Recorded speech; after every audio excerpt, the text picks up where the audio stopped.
अब तो supreme court ने भी कह दिया कि चौकीदार चोर है। और इस वक्त की सबसे बड़ी खबर आपको बता दें, चौकीदार चोर है। चौकीदार चोर है। चौकीदार चोर है। चौकीदार चोर है। सुप्रीम कोर्ट ने कह दिया है कि चौकीदार नरेंद्र मोदी चोर है। चौकीदार चोर है। चौकीदार चोर है। चौकीदार चोर है। चौकीदार चोर है। चौकीदार चोर है। चौकीदार चोर है। सुप्रीम कोर्ट ने भी माना। अब तो सुप्रीम कोर्ट ने भी मान लिया कि चौकीदार चोर है।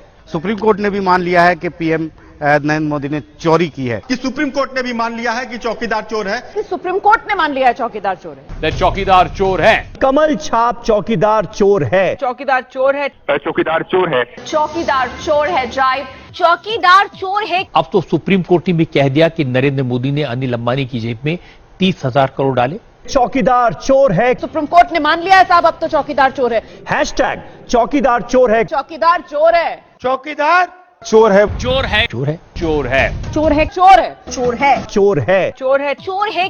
गली गली में शोर है, हिंदुस्तान का चौकीदार चोर है। मतलब अब चौकीदार चोर है।